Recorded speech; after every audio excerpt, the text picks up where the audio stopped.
नमस्कार दोस्तों, स्वागत है आपका अनुपम आईएएस एकेडमी पर। आज की वीडियो में हम बजट पे चर्चा करेंगे, लेकिन उससे पहले हम कुछ सवालों को समझने का प्रयास करेंगे। क्या आपको पता है कि बजट किस तरीके से पास किया जाता है? उसकी पूरी जो प्रक्रिया है, वह प्रक्रिया क्या है? क्या आपको पता है कि जो अनुच्छेद 112 है और जो अनुच्छेद 114 है, इनके बीच में क्या अंतर है और यह कैसे एक दूसरे से अलग हैं? क्या आपको पता है कि मार्च रश क्या होता है? क्या आपको पता है छाछ का सिद्धांत क्या होता है? अगर आपको यह चीजें नहीं पता है, तो आप इस वीडियो को पूरा देखिएगा। इस वीडियो में हम इन सारी चीजों की चर्चा करेंगे और यह सारी चीजें परीक्षाओं में आपसे बार-बार पूछी जाती है, तो यह वीडियो आपके लिए बहुत ज्यादा इंपॉर्टेंट हो जाएगा। तो वीडियो शुरू करते हैं हम। सबसे पहले हम यह जानते हैं कि बजट क्या होता है। अगर आप भारतीय संविधान को देखेंगे, तो आप भारतीय संविधान में पाएंगे कि जो बजट शब्द है, इस शब्द को नहीं लिखा गया है। मतलब बजट शब्द भारतीय संविधान में नहीं लिखा गया है।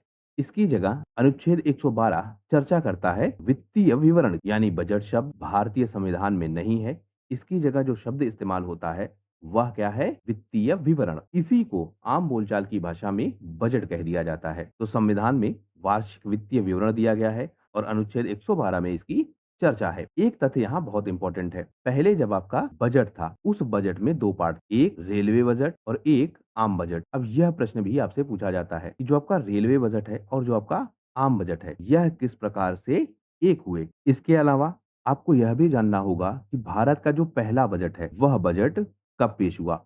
और यहाँ हम बात कर रहे हैं ब्रिटिश काल। अब दो तीन चीजों में आपको अंतर समझना होगा। एक बजट पेश होगा पहला ब्रिटिश काल में, एक बजट पेश होगा पहला भारत सरकार का, यानी जब भारत स्वतंत्र होगा तब उसका पहला बजट पेश होगा। तो जो ब्रिटिश सरकार का बजट है, वह पहला बजट कब आया? 1860 में। यह एक इंपॉर्टेंट फैक्ट है। पेश किसने किया था? तो यह नाम आपको ध्यान रखना होगा। इनका नाम था जेम्स विल्सन। तो जेम्स विल्सन ने 1860 में भारत का पहला बजट पेश किया था। यानी ब्रिटिश भारत का पहला बजट पेश किया था। एक इंपॉर्टेंट फैक्ट हो गया। पहले क्या होता था?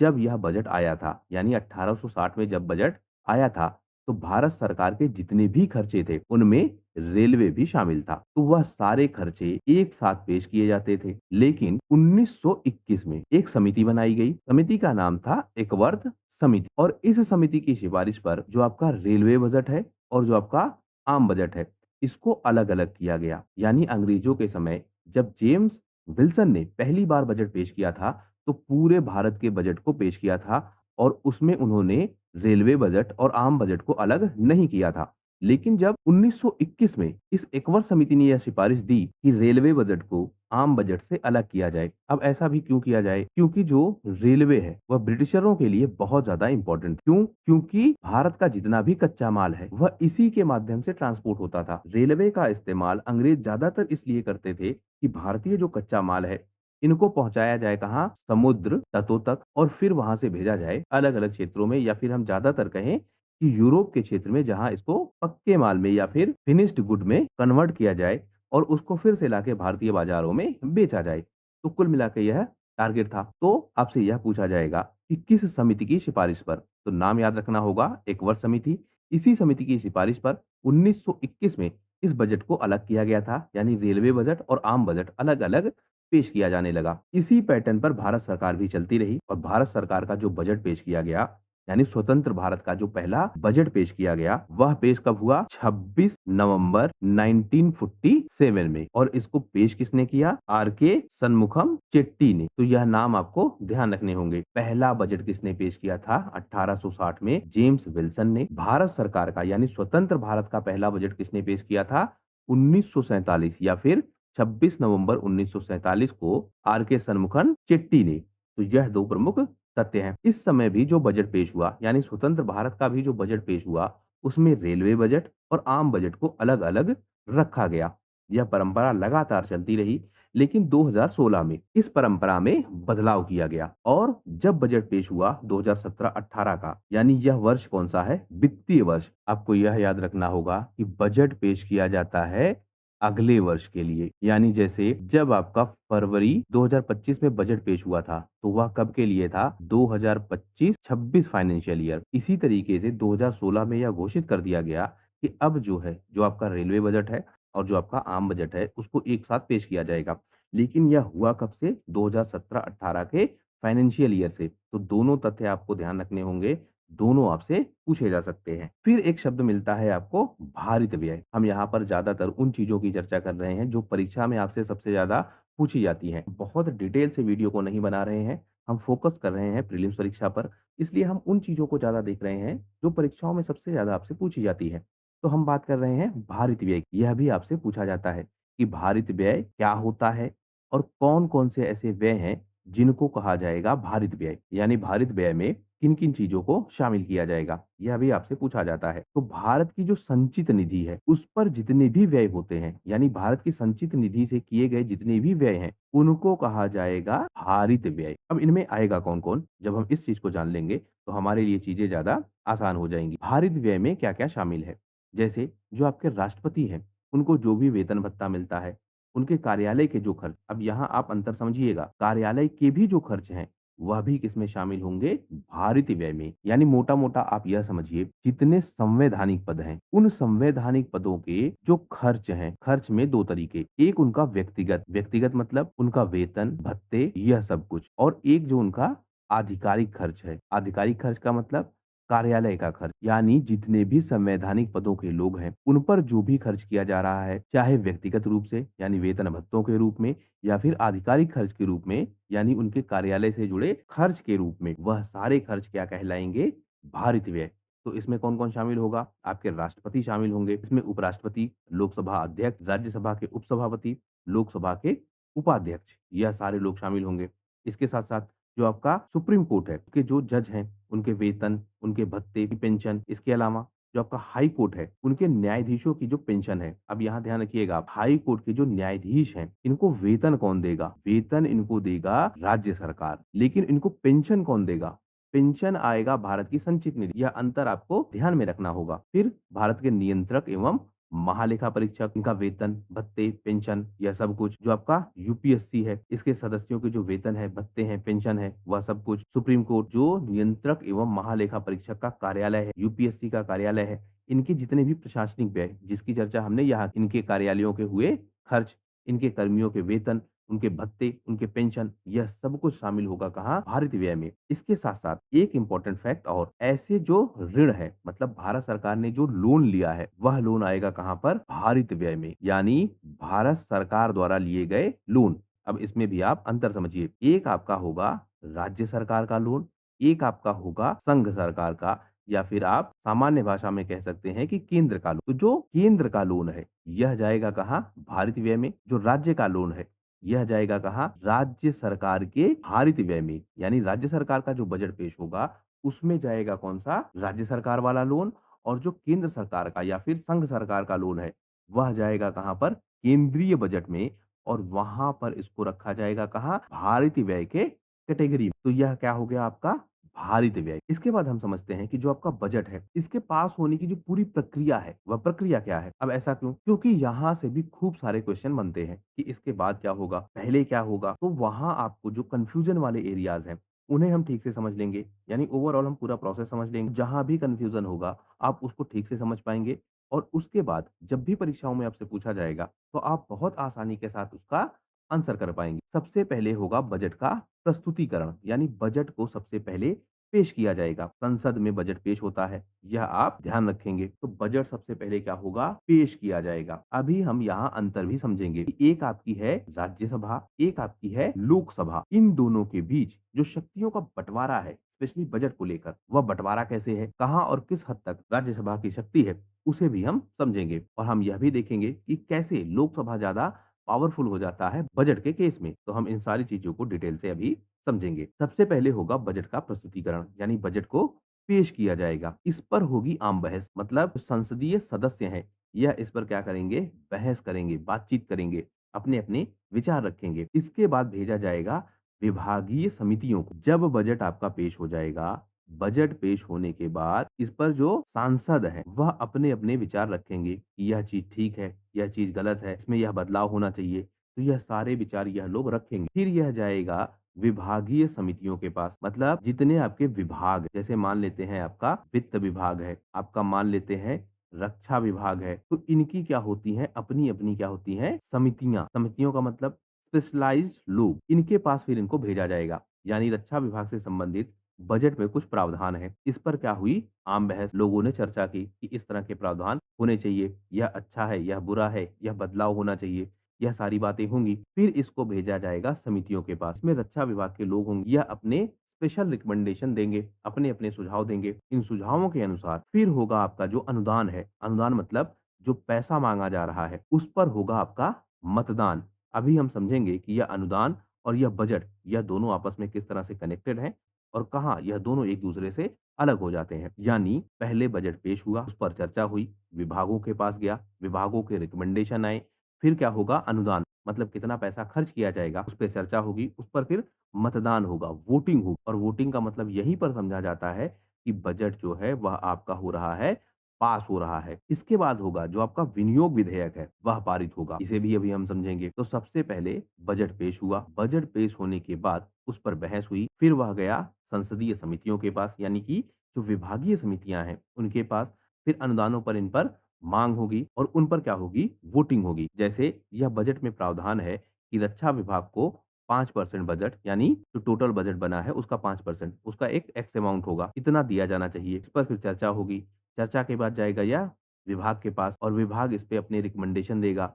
उसके बाद उस पर होगा अनुदान पर मतदान, इसका मतलब यह जितना अमाउंट रखा गया है, उस पर क्या होगा आपका वोटिंग होगा, बजट को पास किया जाएगा और जब पास हो जाएगा तब आएगा आपका विनियोग विधेयक। यानी विनियोग विधेयक क्या होगा, धन निकासी का विधेयक। इसको बहुत साधारण भाषा में आप इतना समझिए। तो धन निकासी का विधेयक कौन सा हो जाएगा, विनियोग विधेयक। आपको यहाँ यह चीज याद रखनी होगी, बजटीय प्रावधान से यानी भारत की संचित निधि से जब किसी पैसे को निकालना है तो आपको क्या पास करना होगा, विनियोग विधेयक। बजट पेश हो जाएगा, बजट में यह प्रावधान कर दिया जाएगा कि एक्स अमाउंट इस चीज पर खर्च किया जाएगा या फिर इस विभाग के लिए खर्च किया जाएगा। लेकिन पैसे कैसे निकालेंगे, एलोकेशन तो हो गया, पैसे निकालने के लिए जो प्रावधान है उसे कहेंगे विनियोग विधेयक। जैसे मान लेते हैं कि 1000 करोड़ का एलोकेशन हुआ, किसके लिए, खाद्य विभाग के लिए। तो अब 1000 करोड़ एक साथ तो निकलेगा नहीं, फिर यहाँ दिया जाएगा एक खर्च कि यह खर्च है और इस पे इतना खर्च होना है। ये मान लेते हैं कि 100 करोड़ कहा गया कि यह खर्च अब हमको करना है। तो इसके लिए यानी यह जो 100 करोड़ है, इसके लिए पास क्या होगा, विनियोग विधेयक। और जब यह पास हो जाएगा तो इस 1000 करोड़ में से यह 100 करोड़ निकाला जाएगा और फिर यह आएगा कहाँ, खर्च के लिए। तो यह अंतर हो जाएगा। आगे हम समझते हैं। हमने यह देखा कि बजट को पेश किया गया, बजट पर चर्चा हुई, अब इनको भेजा गया विभागीय समितियों के पास, जो आपकी अस्थायी समितियां हैं, यह इनकी जांच करेंगी। और यह व्यवस्था कब से शुरू हुई, 1993 से। यह भी आपसे पूछा जाएगा कि संसदीय समितियों द्वारा जो जांच की व्यवस्था है, यह कब से लागू हुई, तो यह लागू हुई 1993 से। और इसको विस्तृत किया गया, मतलब इसको और एक्सपैंड किया गया कि और डिटेल में चर्चा हो या फिर जो जांच है वह और डिटेल में हो। तो वह कब से हुआ, 2004 से। 1993 से यह प्रावधान किया गया। यानी पहले प्रावधान क्या था कि बहस के बाद वह चला जाता था मतदान के लिए, लेकिन अब प्रावधान क्या है कि जो आपकी विभागीय समिति है वह पहले जांच करेगी, अपनी रिकमेंडेशन देगी और उसके बाद उस पर होगा मतदान। इसके बाद क्या होगा, जो आपकी अनुदान है इन पर होगा मतदान, मतलब वोटिंग होगी। यहाँ आपको अंतर समझना होगा लोकसभा और राज्यसभा की शक्ति के बीच। जो आपकी अनुदान है इन पर मांग कौन करेगा, यानी इस पर जो वोटिंग होगी वह कहाँ होगी, लोकसभा में। और यह शक्ति किसके पास है, लोकसभा के पास। यानी जो अनुदान है इसकी मांग कौन करेगा, आप इसको ऐसे समझिए, जो डिमांड है वह डिमांड रखेगा कौन, मतलब बजट में जो डिमांड रखने का प्रावधान है कि इस विभाग को या फिर इस सेक्टर को इतना पैसा दिया जाना चाहिए, यह रखेगा कौन, यह रखेगा आपका लोकसभा। इसमें राज्यसभा की शक्ति नहीं है। तो अनुदानों के लिए जो मांग है वह मांग कौन करेगा, लोकसभा। राज्यसभा के पास इसकी शक्ति नहीं है। इसके अलावा जो आपकी राज्यसभा है, इसमें जो संचित निधि पर भारित व्यय है इन पर मतदान नहीं होगा। जो आपका बजट पेश होगा वह लोकसभा से पेश होगा, फिर वह जाएगा राज्यसभा में, राज्यसभा में भी उसको पास किया जाएगा। यानी बजट लोकसभा और राज्यसभा दोनों जगहों से पास होगा। लेकिन डिमांड कौन रखेगा, लोकसभा। जो आपकी राज्यसभा है यह डिमांड नहीं रखेगी, यानी जो अनुदानों के लिए मांग है वह राज्यसभा नहीं करेगी, पहला अंतर। दूसरा अंतर यह, जो आपकी राज्यसभा है, जो भारत के संचित निधि के व्यय हैं, संचित निधि के व्यय मतलब जिनका प्रावधान कहाँ है, संवैधानिक रूप से, यानी संवैधानिक रूप से जुड़े जो पद हैं उनसे जुड़े जो खर्चे हैं, प्लस आपका जो ऋण है यानी भारत सरकार का जो लोन है, यह हो जाएगा भारत की संचित निधि पर किया गया खर्च। या फिर इनको कहा जाएगा संचित निधि पर भारित व्यय। इनकी वोटिंग नहीं होगी कहाँ? राज्यसभा में। यह अधिकार किसका है? लोकसभा का। यानी राज्यसभा संचित निधि पर जो भारित व्यय हैं, उन पर मतदान नहीं करता है। यह लोकसभा का अधिकार है। फिर एक शब्द आता है कटौती प्रस्ताव, और इसमें कई तरह की कटौतियां होती, यानी जब बजट पेश हुआ तो बजट में कटौती करने की बात की जाती, और यहाँ पर आते हैं दो तीन शब्द। शब्द कैसे? एक तरीके से सांकेतिक शब्दों का प्रयोग किया जाता है। यानी देखिए, जब बजट पेश होगा तो बजट पेश होने के दौरान जो आपकी लोकसभा है वह एक तो पहले से ज्यादा ताकतवर है। दूसरा, जो लोकसभा में बहुमत होगा वह बहुमत किसका होगा?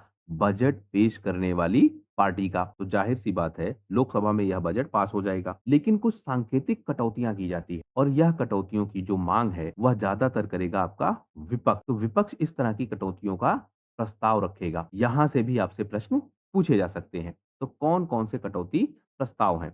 एक है आपका नीतिगत कटौती या फिर नीति कटौती प्रस्ताव। इसमें क्या है? 1 रुपए की मांग की जाएगी। 1 रुपए मतलब हजारों करोड़ों की डिमांड रखी जाएगी, और इसमें कहा जाएगा कि इस डिमांड को आप कर दीजिए 1 रुपया। मतलब इसका भारत सरकार ने कोई नीति रखी मतलब भारत सरकार ने यह कहा बजट में कि हम बनाएंगे सड़क, और सड़क के लिए उन्होंने कहा कि हम 1,000 करोड़ क्या करेंगे?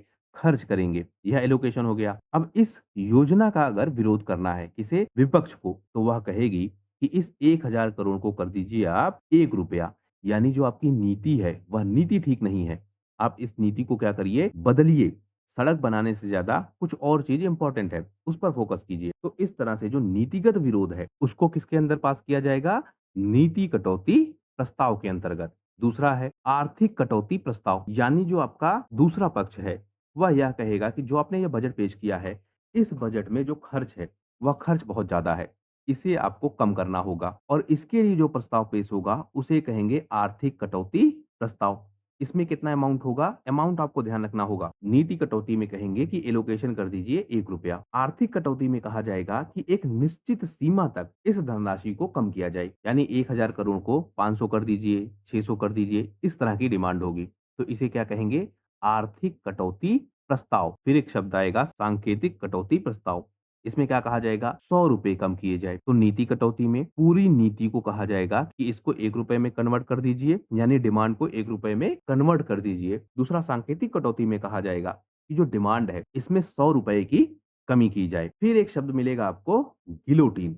यह भी आपसे पूछा जाता है। अब जो बजटीय प्रावधान है, इसकी चर्चा हमने की कि किस तरह से पेश होगा, कैसे वह विभागों के पास जाएगा, कैसे मतदान होगा, वह सब हमने समझा। इन सब में लगता है समय, और हमने यह भी देखा कि जो संसद के सत्र हैं, इसमें एक सत्र है आपका बजट सत्र, और इसका मतलब यह टाइम लिमिट है कि बजट को इतने समय में ही पेश करना है, पास होना है, विभागों के पास जाना है, सब कुछ होना है। तो इन सब के दौरान जो यह टाइम लिमिट है, अगर टाइम लिमिट क्रॉस होने वाली है, यानी जितनी भी आपके अनुदान है, इन मांगों पर चर्चा की जाएगी, इन पर वोटिंग होगा। इसके लिए कुल मिलाकर कितने दिन है? 26 दिन। 26 दिन तक यह सब कुछ चलेगा। लेकिन अगर ऐसा नहीं होता है कि जो आपके सारे अनुदान हैं इन पर वोटिंग हो पाए, तो अंतिम दिन जो आपका अध्यक्ष है वह क्या करेगा? जितने भी शेष मांग हैं उनको मतदान के लिए रख देगा।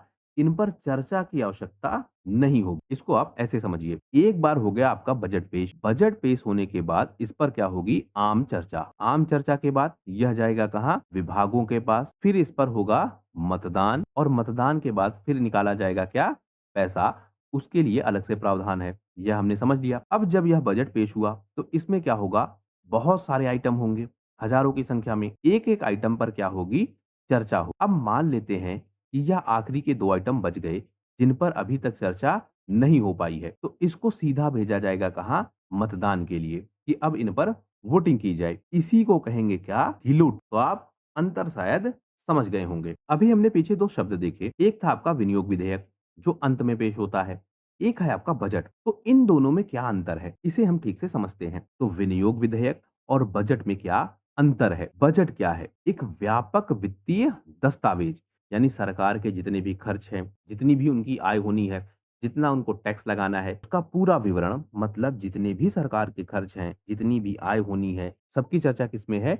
बजट में। यानी बजट क्या है? विस्तृत दस्तावेज। विनियोग विधेयक क्या है? संसद ने जितना पैसा एलोकेट कर दिया, यानी बजट पेश हुआ, बजट पास हो गया, तो अब किसी भी विभाग को, किसी भी डिपार्टमेंट को एक पैसा एलोकेट हुआ है। जब उस पैसे को निकालना होगा, जैसे अभी हमने पीछे चर्चा की कि मान लेते हैं कि जो आपका सड़क विभाग है या फिर हम यह कहें कि आपका जो परिवहन मंत्रालय है, इसको एलोकेट हुआ 1000 करोड़। तो अब इस 1000 करोड़ में से अगर 100 करोड़ निकालना है, क्योंकि सारा 1000 करोड़ एक साथ खर्च नहीं होगा, तो 100 करोड़ निकालना है। तो इस 100 करोड़ को निकालने के लिए जो विधेयक पेश होगा, उसे क्या कहेंगे? विनियोग विधेयक। और इसी विधेयक के बाद ही बजट से पैसा निकाला जा सकता है। यानी बजट में एलोकेशन है और विनियोग विधेयक में क्या है? डिस्ट्रीब्यूशन। यहाँ पर पैसा एलोकेट हो गया और यहाँ पर पैसा वास्तविक रूप से क्या किया जाएगा? आवंटित किया जाएगा, उसको बाँटा जाएगा। बजट क्या है आपका? वित्तीय विवरण। पूरे साल भर का इसमें विवरण होता है, हर साल इसको पेश किया जाता है। इसमें रेवेन्यू भी होगा और एक्सपेंडिचर भी होगा, मतलब सरकार जो खर्च करेगी उसकी चर्चा भी होगी और सरकार की जो आय है उसकी चर्चा भी यहाँ पर की जाएगी। इसमें नई योजनाएं होंगी, नीतियां होंगी, इन सब पर संबंधित यहाँ प्रस्ताव होंगे, इसमें विचार भी होंगे। आपको यह ध्यान रखना होगा कि बजट में ना केवल पैसे का एलोकेशन होता है, बल्कि क्या होता है? विचारों का भी एलोकेशन। नए विचार भी रखे जाते हैं बजट में कि भारत सरकार की अब जो योजनाएं हैं वह इन नीतियों के आधार पर चलेगी। यानी बजट में आपका पैसे के एलोकेशन के साथ-साथ नीतियों का भी क्या होता है? एलोकेशन। नई नीतियां भी रखी जाती हैं। वहीं जो आपका विनियोग विधेयक है, इसका क्या प्रावधान है? जो भारत की संचित निधि है, उससे अगर पैसा निकालना है, तो आप कैसे निकाल सकते हैं? केवल विनियोग विधेयक के माध्यम से। और यह आएगा कब? जब अनुदानों की जो मांग है, वह पास हो जाएगी। यानी बजट में वोटिंग हुई और वोटिंग के बाद उसको जब पास कर दिया गया, उसके बाद आएगा आपका क्या? विनियोग विधेयक, पैसे को वास्तविक रूप से विथड्रॉल करने के लिए। यह अंतर हो गया। इसके साथ-साथ हम देखें उद्देश्य क्या है? बजट का जो उद्देश्य क्या है? जो पूरे वर्ष का खर्च है और पूरे वर्ष की जो आय है, उसका प्रबंधन है, उसका मैनेजमेंट क्या है? बजट। यानी भारत सरकार का जो भी खर्चा है, जो भी आय है, उसका पूरा विवरण है। वहीं जो आपका विनियोग विधेयक है, इसका उद्देश्य क्या है? पैसे को विथड्रॉल करना। यानी भारत सरकार ने जो एलोकेशन कर दिया है, बजट में जो एलोकेशन हो गया है, उस पैसे को केवल विथड्रॉल करना। यह किसका प्रावधान है? विनियोग विधेयक का। संवैधानिक प्रावधान को भी आपको ध्यान रखना होगा। जो आपका बजट है, यह कहाँ है? अनुच्छेद 112 में, यानी वार्षिक वित्तीय विवरण। शब्द आपको यही याद रखना है, वार्षिक वित्तीय विवरण। इसकी चर्चा कहाँ है? अनुच्छेद 112 में। और जो आपका विनियोग विधेयक है, इसकी चर्चा कहाँ है? अनुच्छेद 114 में। तो 112 में किसकी चर्चा है? वार्षिक वित्तीय विवरण की। 114 में किसकी चर्चा है? विनियोग विधेयक की। तो यह अंतर हो गया। जब आपका विनियोग विधेयक पास हो जाएगा, उसके बाद ही पैसे को निकाला जाएगा। एक शब्द मिलता है आपको, लेखानुदान। हमने चर्चा की कि फरवरी में बजट पेश होगा और फिर इस पर होगी चर्चा। लेकिन जो पिछला वित्तीय वर्ष है, आप इसको ऐसे समझिए, फरवरी 2026 में बजट पेश होगा और यह बजट कब से कब के लिए होगा? अप्रैल 2026 से मार्च 2027 के लिए, या फिर हम और स्पेसिफिक कहें 1 अप्रैल से लेके 31 मार्च तक। तो यह क्या हो गया? Time frame. अब बजट कब पेश हुआ? फरवरी में। फरवरी से लेकर अप्रैल तक का टाइम है। इनमें ही सारी कार्यवाही होनी है। लेकिन अगर लेट हो गया, लेट होने का मतलब जो बजट, या हम अंतिम रूप से कहें कि जो आपका विनियोग विधेयक है, क्योंकि आपको याद रखना होगा पैसा तभी मिलेगा जब विनियोग विधेयक पास होगा। तो अगर जो आपका विनियोग विधेयक है, इसको पास होने में लेट हुआ, लेट क्यों होगा? पहले बजट आएगा, बजट पेश होगा, चर्चा होगी, विभागों के पास भेजा जाएगा, फिर आपका क्या होगा? पास होगा बजट। इसके बाद आएगा आपका विनियोग विधेयक। विनियोग विधेयक को फिर से पास किया जाएगा, तब जाके क्या होगा? फंड का विथड्रॉल। तो कुल मिलाकर इन सब में क्या लगेगा? समय लगेगा। तो जो भारत सरकार है, उसका खर्चा कैसे चलेगा? अगर बजट पेश होने के बाद, यानी जब तक आपका विनियोग विधेयक नहीं पास होता है, तब तक के लिए जो खर्च है वह कहां से होगा? उसे कहेंगे लेखानुदान। यानी यहां पर आप समझिए, फरवरी में यह बजट पेश हुआ, मान लेते हैं कि 1 अप्रैल तक या 2 अप्रैल तक यह क्या हो गया? नहीं पास हुआ। नहीं पास होने का मतलब विनियोग विधेयक नहीं पास हुआ। बजट तो पास हो गया, लेकिन विनियोग विधेयक अभी पास नहीं हुआ है। तो विनियोग विधेयक पास होगा। विनियोग विधेयक पास होने के बाद पैसा विथड्रॉल होगा, इसमें भी टाइम लगेगा। मतलब पास होने के बाद भी प्रोसेस होगा पैसा, तो उसमें भी हो सकता है टाइम लगे। तो 31 मार्च के बाद जो भी पैसा खर्च किया जाएगा, उसे क्या कहेंगे? लेखानुदान। और यह धनराशि कितना होगी? जो आपका कुल बजट है, उसका 1/6, 12 महीने के लिए आपका बजट पेश होगा। इसका 1/6 मतलब लगभग आपका जो 2 महीने का खर्च है, उतना पैसा मिल सकता है कहाँ से? लेखानुदान। 31 मार्च के बाद विनियोग विधेयक पास होने से पहले तक जो भी खर्च किया जाएगा, उसके लिए जो पैसा एलोकेट होगा, उसे क्या कहेंगे? लेखानुदान यह 1/6 के बराबर होगा, यानी 2 माह का जो खर्च है वह इससे निकाला जा सकता है। तो यह पूरा बजट पास होने की प्रक्रिया हो गई। कुछ और तरीके के अनुदान होते हैं, जैसे बजट में प्रावधान हो गया कि इस चीज को इतना पैसा दिया जाएगा, लेकिन कभी-कभी उसमें क्या बढ़ोतरी करनी पड़ती है। तो वह प्रावधान कौन से हैं? जैसे शब्द मिलेगा आपको अनुपूरक अनुदान। इसका मतलब क्या? विनियोग विधेयक में जो एलोकेशन हुआ था, अगर उससे ज्यादा खर्च होता है तो उस पर क्या पेश होगा? अनुपूरक अनुदान। फंड का एलोकेशन था, एलोकेशन के बाद फंड को विथड्रॉ किया गया, विथड्रॉ करने के बाद भी जो खर्च है वह खर्च क्या है? ज्यादा है। तो अब ज्यादा पैसे की डिमांड की जाएगी, तो उसे क्या कहेंगे? अनुपूरक अनुदान। फिर आपको शब्द मिलेगा अतिरिक्त अनुदान। यह क्या है? कोई नई सर्विस शुरू करनी है, बजट में जितने भी प्रावधान थे उन पर जो पैसा था वह आपका विनियोग विधेयक से विथड्रॉ हो गया। अब कोई नई योजना लानी है, आवश्यकता है, तो उसके लिए जो अनुदान है वह कहां से आएगा? यानी किसी नई योजना के लिए जो अतिरिक्त अनुदान है वह कहां से आएगा? अतिरिक्त अनुदान के प्रावधान से। अगला अधिक अनुदान। अधिक अनुदान का मतलब क्या? जब एलोकेशन से ज्यादा खर्च हो। इसको आप ऐसे समझिए, बजट पेश हुआ और बजट में जो आपका शिक्षा है, उस शिक्षा के लिए जो खर्च है वह रखा गया 500 करोड़। 500 करोड़ में 50 करोड़ आपका आया विनियोग विधेयक से, यानी 500 करोड़ का टोटल एलोकेशन था। अब 50 करोड़ विथड्रॉ किया गया, किससे? विनियोग विधेयक से। और विनियोग विधेयक से जब यह 50 करोड़ विथड्रॉ किया गया तो फिर यह क्या किया गया? खर्च किया गया। किस पर? किसी योजना पर। लेकिन मान लेते हैं कि वह जो आपकी योजना है वह ज्यादा खर्चीली निकली, उस पर खर्च हो गया 55 करोड़। तो अब यह 5 करोड़ कैसे आएगा? इस 5 करोड़ की डिमांड की जाएगी। कहां से? विनियोग विधेयक। क्योंकि अभी जो शिक्षा विभाग है उसका पूरा बजट कितना है? 500 करोड़। उसमें से 50 करोड़ खर्च किया गया है, 5 करोड़ अतिरिक्त खर्च हुआ है। तो 5 करोड़ का जो अतिरिक्त खर्च है इसकी डिमांड की जाएगी किससे? विनियोग विधेयक। लेकिन अगर जो शिक्षा विभाग को यह 500 करोड़ एलोकेट किया गया है, इससे ज्यादा खर्च करना है, मान लेते हैं कि यहाँ खर्च करना है 600 करोड़, तो अब यह पैसा कहां से आएगा? तो यह आएगा कहां से? अधिक अनुदान। अंतर आप शायद समझ गए होंगे। अब आपका जो यह अधिक अनुदान है, यानी ज्यादा पैसा खर्च करना है, इसकी चर्चा कहां होगी? लोकसभा में, पहली चीज। दूसरा, इसको भेजा जाएगा लोक लेखा समिति के पास और उसकी मंजूरी मिलना भी क्या है? अनिवार्य है। यानी आपने 500 करोड़ का प्रावधान किया था, अब आपको चाहिए 600 करोड़। तो 600 करोड़ क्यों चाहिए? यानी 100 करोड़ जो यह प्लस हो रहा है, यह क्यों हो रहा है? इसकी जांच करेगी कौन? लोक लेखा समिति। और जब लोक लेखा समिति इस पर अपनी मंजूरी दे देगी तभी जाकर यह 100 करोड़ और आ सकता है। अब यह 100 करोड़ कैसे आएगा? हो सकता है कि किसी का बजट काटा जाए, यानी किसी दूसरे विभाग का बजट कम किया जाए।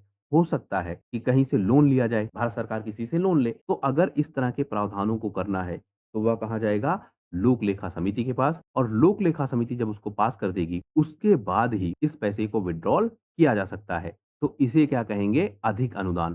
तो आप अनुपूरक अनुदान और अधिक अनुदान में जो अंतर है वह समझ गए होंगे। फिर शब्द आपको मिलेगा प्रत्यानुदान।